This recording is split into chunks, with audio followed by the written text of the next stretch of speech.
From the Weston A. Price Foundation, welcome to the Wise Traditions podcast for wise traditions in food, farming, and the healing arts. We are your source for scientific knowledge and traditional wisdom to help you achieve optimal health. And now here is our host and producer, Hilda Labrada Gore. Hey, Hilda here. A young woman struggled with depression with no apparent cause. Her partner had heart issues. Together, they regained their health through conventional and unconventional methods. This is episode 417, and we feature a couple today who has overcome numerous obstacles to attain the robust health that characterizes their lives today. They share their story from Puerto Rico. Anette tells of her bouts of depression and what helped her heal. And Alberto talks about the emotional burden of being a caregiver, as well as his own heart condition. Together, they offer a perspective that helps us understand where physical, mental, and emotional health intersect. They also offer tips for how to detox our own lives with tools that they've used along the way. Our guests are Anette Ruiz and Alberto Medina, the new podcast hosts of our sister show in Spanish, Tradiciones Sabias. Anette is a communications specialist, an independent journalist, and a researcher. And Alberto is certified in permaculture design and was a radio program contributor for 10 years to a show about alternative news and information in Puerto Rico. Today, they open their hearts to share with us their story of what has been for them the most difficult and challenging experiences they have lived through, which provided them with tools and knowledge that can give hope to others. And they also remind us that vibrant health is both our birthright and our own responsibility. Before we dive in, yes, the Weston A. Price Foundation has pamphlets, an IG account, and podcasts in Espanol. The Instagram account is at WestonAPrice_Espanol. And the podcast is called Tradiciones Sabias. Its new hosts are Anette and Alberto, and you will hear from them soon. And they will be rolling with episodes every 2 weeks. Go to our website, westonaprice.org, and click on the button that says WAPF in Espanol for all of the resources. And a shout out to Earth Runners. Free your feet and rewild your soul. Earth Runners offers sandals especially designed that allow you to restore your natural connection with the earth. Their sandals have a minimalist sole and a copper earthing plug and conductive laces that keep you grounded to the earth. Earth Runners is an ancestral-inspired sandal company which has created these minimalist earthing sandals to support a more barefoot experience, both physically and electrically, so you can live more like our ancestors did, connected to the earth.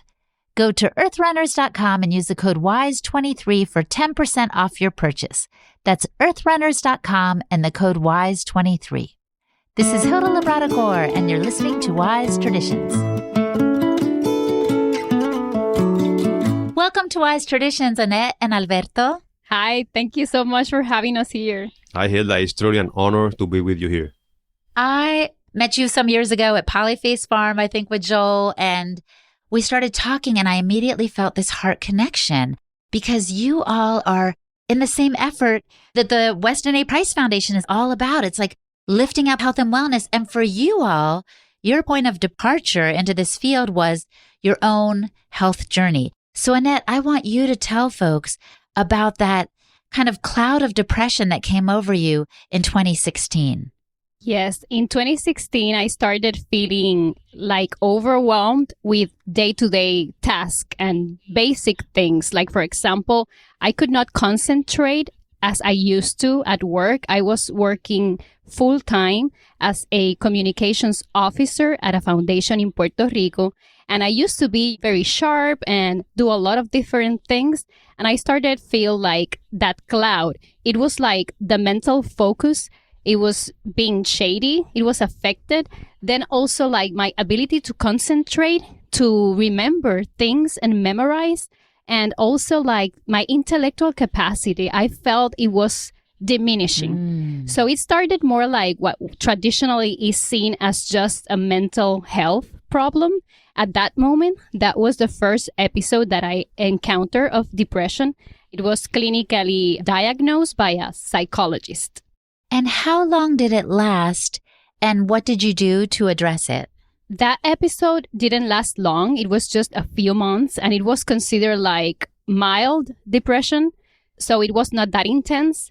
And Alberto, at that moment, since we didn't know what was happening to me really, people who were familiar to us, specifically a friend of mine, my best friend, she used to work at a clinical center in Puerto Rico that offer psychological services, nutrition therapy, and also yoga services. So at that point, we used psychotherapy and also individual yoga, like one-on-one sessions. It also helped me a lot. And it was just a few months. I also took time off work. That was the way I could face it. That was mild, as I mentioned, and that was the way that we approached that first episode. It was the first one. That's right, because you had 4 in total, right? Yes. In total, there were 4 episodes in a 4-year span. So it's 1 episode per year in between months of recovery and being okay and kind of myself again. And then the second episode, the third, and the fourth. Every episode was more intense than the previous one. So it went from the first in 2016 being mild, basically having more like a minor functional impairment. But then the second episode was in 2017 and it was moderate. I didn't sleep for many days. And that episode, we had to go to a psychiatric doctor, which is different from the psychological approach. Then the third one was more severe. And the fourth one, which was in 2009, that was the worst of all.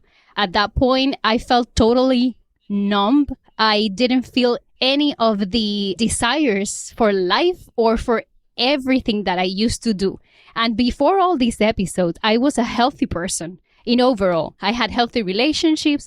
I was very involved socially. I had a good childhood, everything. That was in 2009, the last one. So it went from a mild one to a very severe one. 2019, sorry, I had to mention it's 2019. I said 2009. It's 2016, 17, 18, and 19. Those were the 4 years. And Alberto, in the meantime, how were you feeling? You must have been scratching your head like, what's going on? This, like you said, this woman came from a healthy family. She was happy. She was smart. She was bright. And suddenly she was being weighed down by these bouts of depression. Yeah, I refer to it as an invisible enemy. I had no idea how a person experiencing depression looks like or how a person like that behaves. So at first, we didn't understand what was going on. So I have always been very active on doing my own research. At that moment, I started looking for information in that regard, trying to understand what to do. It was very difficult because I must tell that for me, the most important thing every day is to make my wife smile. And when that didn't happen, I knew that something really, really serious was going on with her. And what else was happening during that time that might have also affected your relationship and how you were perceiving what was going on? I guess I'm thinking about Hurricane Maria. When did that hit? And how did that affect you too? I will go a little further in time to explain you this. She was experiencing what is known, now we know that, as pyroluria, among other things. And pyroluria is a condition that don't let your body cope with stress. So now that you mentioned the hurricane was a very big stress event. But before that, in 2016, she suffered an injury. She fell on her back. So we observed that there was a pattern that when some stressful event happened, she would handle it. But then 2 or 3 months after that, then the depression event were manifesting in her body. And so he mentioned Hurricane Maria, which was the worst disaster, well, natural disaster or event in our history, in our lives. It was like a category 4 or 5. It was huge. Mm-hmm. We were without electricity, without basic services for some places for even a year. So that was very hard. And it was like Alberto mentioned, like the trigger. So we had one of the triggers, that backfall, and then the first episode. Hurricane Maria, I handled it perfectly. Everything went well, but the stress level was too high. And then the second episode. The other thing that happened was that Alberto had a heart condition that we can explain later, but also we thought he was going to die literally. And it was a very, very hard moment for us. We even said farewell. We thought it was our last time for him in this life. So that was another huge trigger.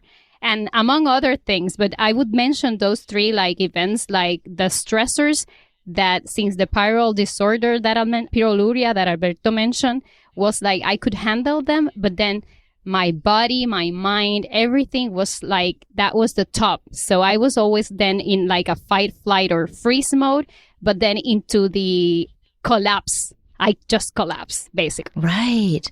Well, I'm thinking about that book called The Body Keeps the Score. And the idea is, even though you managed, your body knew, and there was fallout down the line, that you couldn't handle that stress. And that led to the condition of depression and it becoming more and more intense over the years. So I know you guys are really like kind of natural folks now and into the alternative health approaches. What treatments did you first attempt that maybe didn't work? You mentioned, seeing a psychiatrist and going to psychotherapy and doing yoga and stuff. And then what did you do later that did help lift the cloud? Or was it a combination of all the things? Well, as part of my research efforts, I found out about orthomolecular medicine, which looks to correct the nutritional balance in the body. And I started reading a really great book by a man called William Walsh. The book is called Nutrient Power. And that book explains to you how the imbalances in nutrients in your body may trigger those symptoms, because depression is a symptom. We have been taught that depression, anxiety, ADHD, etc. are conditions, but in fact, they are symptoms of a root cause. So when I started doing my research and I found about Dr. William Walsh and that amazing book called Nutrient Power, I started to understand how nutrients play a critical role in your body and how an imbalance of nutrients, may it be a lack of a certain nutrient or an excess of a certain nutrient, may trigger that in your body and symptoms would manifest. For example, a person that may express depression symptom may have a different imbalance than another person experiencing the same symptoms. And that's how we learned that the official psychiatry treatment was not dealing with the root cause. So as part of that research, I then found out about a clinic in Illinois, in Chicago, run by Drs. Albert Mensa and Dr. Judith Bauman. They were students of Dr. William Walsh, the one that I mentioned before. And they started their clinic treating patients, but going to the root cause. And they use very specific lab tests to address that.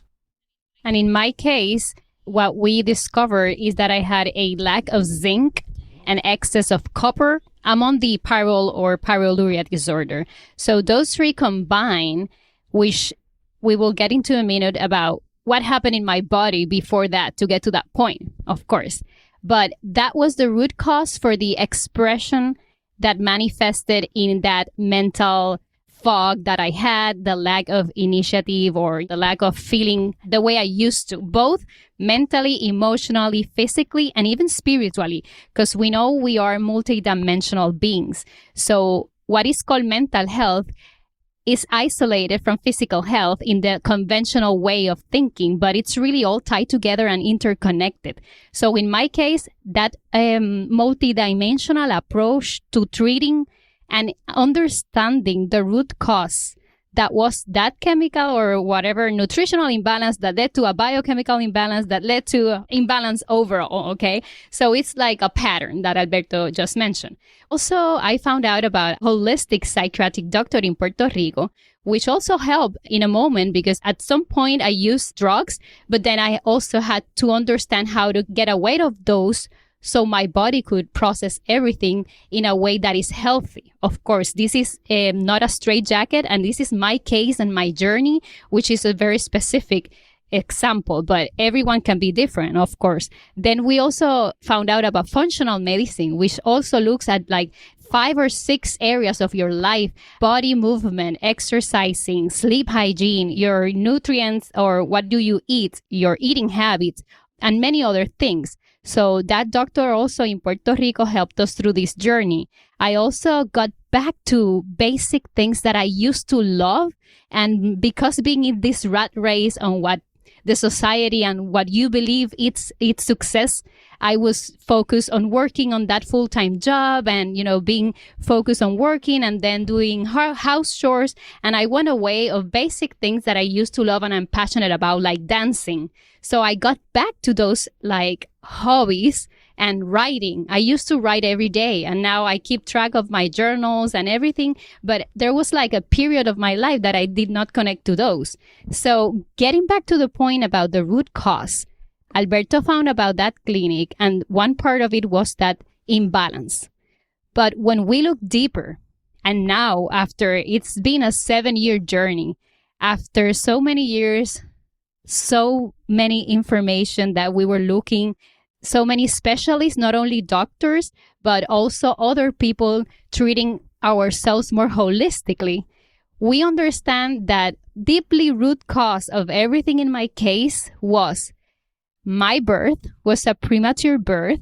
My mom had an emergency C-section, so I didn't went through the birth canal, and I didn't got all that microorganisms or all that stuff that is so important, and that the science has proved now how important it is for your microbiome and the gut flora, even 3, 4, and 5 decades later, like what happened with me. I was not breastfed, which is also important because through the mom's nipples, we received a lot of microorganisms too. And I was 1 month in NICU, the Neo-Intensive Care Unit, receiving antibiotics, vaccines, and many other things that we don't even know. And away from the skin-to-skin contact that today we know how important it is with my mom and my dad. So all of that combined, my childhood, I had asthma, I was very anxious kid, and during my teenage years, anxiety was part of my daily life, but we didn't know exactly why. Now we understand all of that was connected. And then what exacerbated, or the drop that make everything fall out apart, was the contraceptive pills that I used for 5 years. And they were prescribed by my doctor. And at that moment, I didn't do any further research like we usually do, that we research for things that are out of mainstream. But at that point, I was just focused on having these pills. And then when I stopped taking them, exactly a year after that I had that backfall, the first symptoms started. I'm so glad you stopped to reflect about how your life began, digging deep to see these root causes. And then you were also able to see other little moments that contributed to who you were and patterns that can be changed. I love that you returned to your hobby of dancing, and all these things are modalities that help lift the body, mind, spirit, and soul, as you were saying. Coming up, Alberto tells the story of his heart condition and why he and Anette thought it was going to cost him his life. And they share together the many natural health practices that they have incorporated for vibrant health, including grounding and plenty of sunshine. You're listening to the Wise Traditions podcast from the Weston A. Price Foundation. We pause now to recognize our sponsors. Paleo Valley. Paleo Valley now has new pasture-raised pork sticks that make healthy snacking on clean, high-quality protein easy and delicious. Paleo Valley pasture-raised pork sticks are sourced from pigs that spend their lives on pasture on U.S. farms, foraging and exercising as they please. They are never confined, and they love to eat grass, turnips, squash, apples, and more. So they've lived a good life.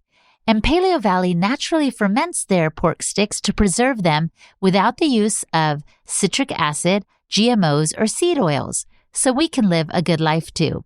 Order yours today. Go to paleovalley.com and use the code WISE for 15% off. That's paleovalley.com and the code word WISE. And a shout out to Optimal Carnivore. Brain Nourish is their latest product. It is the ultimate whole food, nootropic supplement to build a better brain. They have combined grass-fed beef brain and lion's mane powder in a groundbreaking formula. These two ancestral superfoods have been used for centuries as a nootropic to improve brain function and overall mental well-being. Each serving has 1,500 milligrams of organic lion's mane mushroom extract and 1,500 milligrams of beef brain. They only use 100% real mushrooms, organic fruiting bodies, which are rigorously tested for active compounds. The beef brain is sourced from the highest quality regenerative farms in New Zealand. Go to amazon.com/optimalcarnivore to see all of their products and use the code WESTON10 to get 10% off your purchase. That's amazon.com/optimalcarnivore and the code WESTON10. This is Hilda Labrada Gore, and you're listening to Wise Traditions. Now I want to talk with Alberto about the root causes for his heart condition and hear just a little bit more about that. Well, in my case, I didn't know about that until the event, but I was experiencing what is called supraventricular tachycardia, which is like a sort of a disorder in your heart where some of the electrical tissue forms a short circuit sometimes, so your heart rate starts rising. During my whole life, every event will be like 1 minute long and then it will stop. At this moment in 2018, it was an hour long. My heart rate was over 220 pulses per minute. When the highest you should get your heart, like in a fight or an accident, is 180. So I was way over the limit. We were in the hospital. I almost died. Thankfully, it was corrected, what is known as an ablation treatment. But it was very traumatic because I got to see death eye to eye. And like Annette told you, we even say goodbye to each other. But thankfully, here I am. Oh my goodness. Were you at the time when your heart started racing and all that, when this episode happened, were you a caregiver to Annette? And was that an added stress that may have affected this heart situation? I am glad you brought that point because now when I look back, the role of the caregiver sometimes is a very heavy load over your shoulders since you're having a life in your hands and your decisions may be the difference between life and death for that loved one. I am pretty sure that amount of stress through all those events exacerbated that condition in my body, which I also see as a blessing because my body was able to handle that according to the doctors because I am in good shape. I am very active in my work. I work as a gardener every day and also I play sports.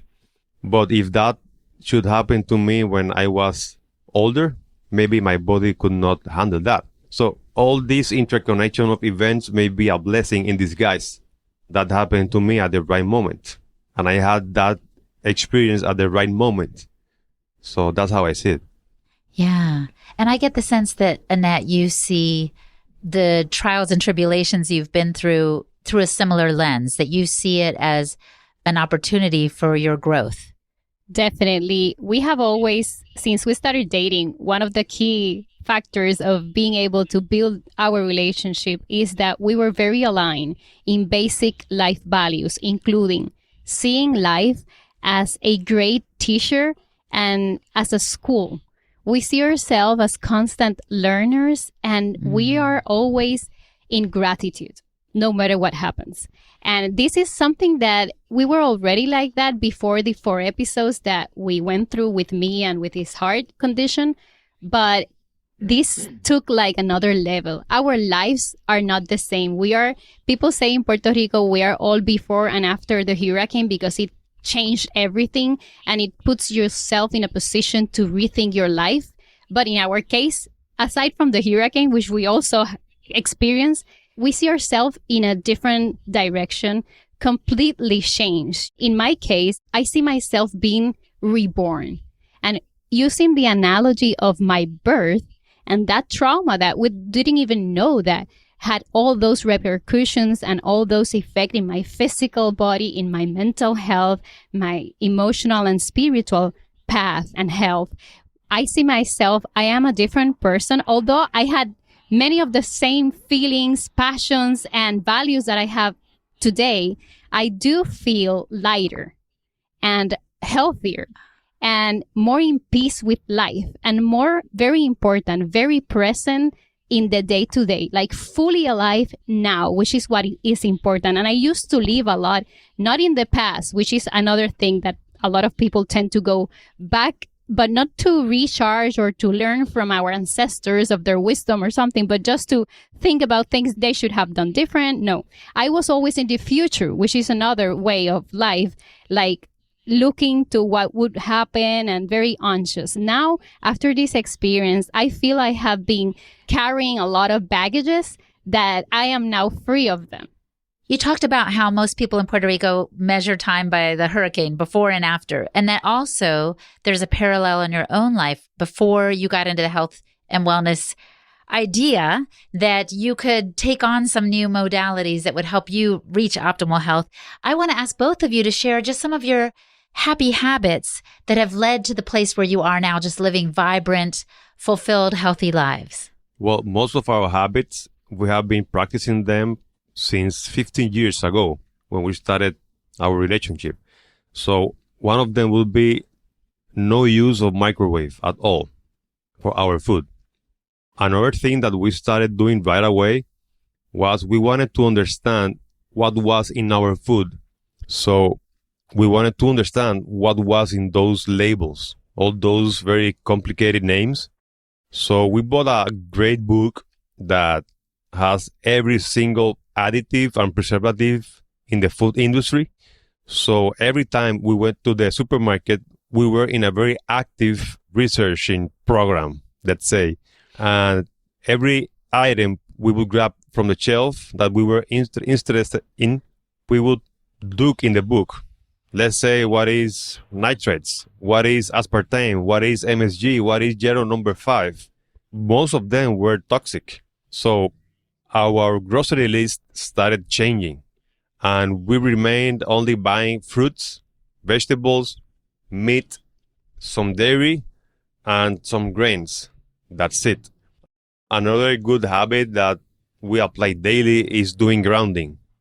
We try to walk barefoot on the grass.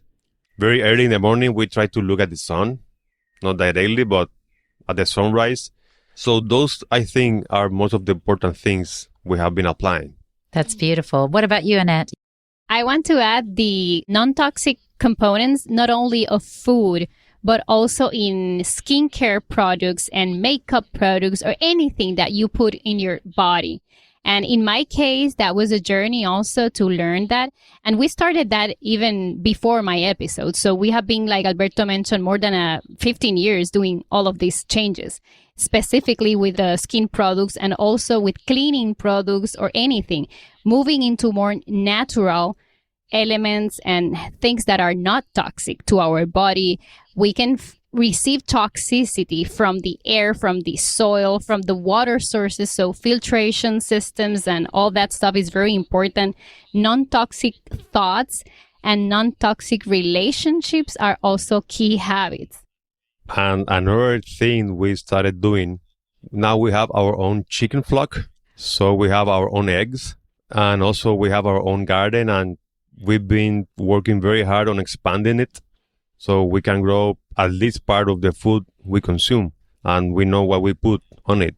We are applying permaculture practices on our garden. So I think that's very important for people listening to us to try the best they can to grow some of their food, because that's the only way you can be sure of what you're putting in your body, which is the building blocks for your health and your well-being. Absolutely. And I love that you two have put so much into learning.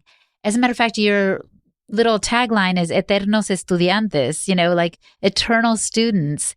what would you say to a person who's like, oh, that's too much work. I don't want to bother reading all those labels or finding all the toxicity. As a matter of fact, it'll probably just induce fear in me. What would you tell someone that doesn't have that bent, that doesn't maybe want to do a deep dive in some of these subjects to improve their health? Well, I would go back to what you mentioned of being, that's your birthright, and it's also your responsibility. So it's like a two-sided coin. Nobody else is responsible of my well-being or my health rather than myself. And sometimes we delegate that in our partners, initially in our parents, but then we grow up and then it's your partner, then it's the doctors, the people who have whatever certifications and everyone else. But it's my responsibility. So I would say you should do it because it's your right, but it's also your responsibility to take over your health, your happiness. It's only you. And when you understand that, it gives you a totally different approach of seeing life and obviously focusing on those dimensions that we mentioned earlier, not focusing only on the physical components. So the daily habits include being physically active and being mentally active, emotionally aware and intelligent emotionally, spiritually, all those layers and multi-dimensions that we mentioned earlier, because we're holistic beings. I think there is a neuroplasticity action that must happen on our brains because most of us are product of a very poor education system, which doesn't encourage children to be curious and to be wanting to learn. So I would say to someone that doesn't feel any interest in learning, try to look at least for some very little thing that you would like to understand. Maybe what you're eating, maybe how something in nature works, plants, animals, whatever. And maybe one of those things could be a trigger to your curiousness to continue that learning path. Because it's a skill to learn. It's a skill to do your own research. And it's part of our nature to be curious. But that has been very damaged by that, what I call indoctrination system in schools. So at first, it may be a very difficult task for someone that is not used to read. But once you start doing that, you will see it will be easier and your interest will keep growing.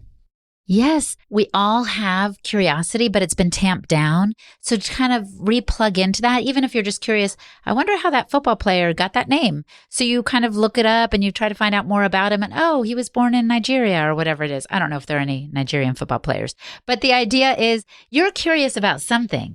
Why not see what you could be curious about related to your health or food? Like, I wonder why I'm so tired every day. That's a great beginning question to ask, right? So we are on the same path in that we here at the foundation, we're curious about alternative ways to provide healing for ourselves and for others. That's why you guys are on here. We were curious what you had to say because you are taking the lead. You were going to be taking the baton for the Tradiciones Sabias Spanish sister podcast that we have. So we're very excited about that. And we're also excited for what you brought today. I want to wrap up now with the question I love to pose at the end of every episode in English. If the listener could do one thing to improve their health, what would you recommend that they do? Annette, we'll start with you. Okay, so my one recommendation would be to focus on yourself in all those multi-dimensions that we mentioned. We are physical beings, we are mental beings, we have emotions, we have energetic levels and spiritual levels. So focus on those dimensions, combining ancient traditional wisdom, like the name wisdom, I love it, and also what we have learned thanks to science and all the technology that we have today. Keep constantly learning and focusing on applying healthy habits to all those dimensions because they are all interconnected, and that's the way to live a happy and healthy life. I would say that the most important thing that has worked for me is to look life with an eternal gratitude. When you look life with an eternal gratitude, you see everything as a blessing. You see everything as a gain. And when you look life like that, you will feel taken care of by nature or by God or by the universe. When you see life like that, your health will improve. There will be another option. Your health will improve because when you are in gratitude, all your cells, all your being will start to work in synchrony with nature. And nature is perfect. So that's what I would say. So beautiful. Well, I am grateful for you too. Thank you for coming on the show. Thank you for leading the charge with Tradiciones Sabias, the sister show. We are very excited to see where your journey of curiosity and being eternal students takes you. So thank you once again, my friends. Thank you, Hilda. Thank you, Hilda. Big hugs. Our guests today were Anette Ruiz and Alberto Medina. Check out their Instagram account at amar.eternosestudiantes, amar.eternosestudiantes, and listen to Wise Traditions in Spanish, the show called Tradiciones Sabias, and share it with your Spanish-speaking friends. I'm Hilda Labrada Gore, the host and producer of this podcast for the Weston A. Price Foundation. You can find me at holistichilda.com. And for the transcript for this episode, visit our website, westonaprice.org, and click on the podcast page. And now for a recent podcast review from Apple Podcasts. Amazing truth. I love this, as it is very hard to get access to this information in a culture that purposely hides these things. These truths aren't just our past traditions. They are the way mankind has survived for so long. I just want to shout this podcast to the rooftops and share with everyone because of how much I have learned in just a couple episodes. Micaiah, thank you so much for this review. You too can leave us ratings and reviews on Apple Podcasts. Just click on the app, click on ratings and reviews, give us as many stars as you like, and tell the world why you like the show. It is very much like shouting it from the rooftops. And thank you in advance. And thank you for listening. Stay well, my friend, and remember to keep your feet on the ground and your face to the sun. On behalf of the Weston A. Price Foundation, thanks for listening. We have many free resources to support you on your health journey. Visit westonaprice.org to find podcasts, articles, videos, and more. You can also find a local chapter near you for help in finding sources of great food. We invite you to support the Foundation's mission of education, research, and activism by becoming a member. Thanks again, and take care. Wise Traditions is a project of the Weston A. Price Foundation for wise traditions in food, farming, and the healing arts. The content on this podcast is provided for informational purposes only and is not intended to substitute for the advice provided by your doctor or other healthcare professional. It is not intended to be, nor does it constitute healthcare or medical advice.